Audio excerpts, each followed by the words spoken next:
ñu ngi leen di ñaan ngeen abonné ci chaîne bi ba ci àll cloche de notification bi xam ne vidéo bu ñu dugal ngeen mën ko gis ci saa si. waaw président ñu ngi wat daaw ci heure bi xala waxu mandat bi ñëwaatoon na. mandat ban. mandat présidentiel. waaw nga naan nii oui nii non fi ñu toll nii coow li mu ngi ci dëkk bi ba léegi coow bi fayagul. ñu koy wax ci journaux yi di ko bind di ko waxtaan constitutionnaliste yi di ci wax yeneen ñëpp di ci waxtaan gis nañu sa camp ku ci wax mbiru mandat bi rëkk nañu diggam dañuy doon laajte est-ce que 2024 da ngay demaat wuti baatu sénégalais wala déet. xam nga diggante daaw ak ren dara xewu fi lu bees ci fànn boobu ba tax na damay topp ci la Birima doon wax rek Birima ay seetaan xëy na daf ne woon sama waxu daaw ji de mooy sama waxu ren ji rek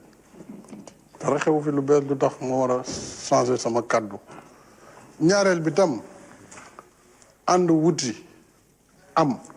ba pare beru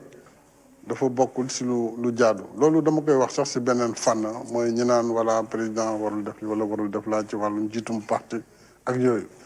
lii man dañ ma fal ci kóolute réew mi kaddu gi nga wax laata ñu may fal am nañu ko posé déjà 2018 2017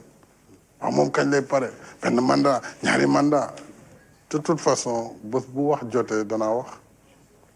wax ji ngay dégg nag mënul xumb ba ñu tax ma wax ci baat te li tax ma wax sama waa njaboot aussi buñ ci wax mooy ñun liggéey lañ ñu sant mënuñ la fal ba pare au lieu nga def liggéey bi tax ñu fal la ngay wax ay wax lu ñëwagul kon ku ma déggal wala bokk si man soo ko defee damay jàpp ne yow nekkatoo ci liggéey mais ñi si biti kay mënu ma leen tere wax ñoo ngi wax loolu intéressé wu ma man parce que la ñu wax engagé wu ma waaye mënu ma nangu nag ci sama biir parti wala coalition bi nga xam ne dañu ànd ak man ci liggéey au lieu ñu liggéey ñu nekk ci ay waxu caaxaan yoo xam ne jotagul parce que bu jotee lu ci war a am dina am lu ñu war a xam dinañ ko xam. kon loolu mooy wax ji rek mooy waxu daaw ji rek ba ci notification bi xam ne vidéo bu ñu dugal ngeen mën ko gis ci saa si. ci waa Mawel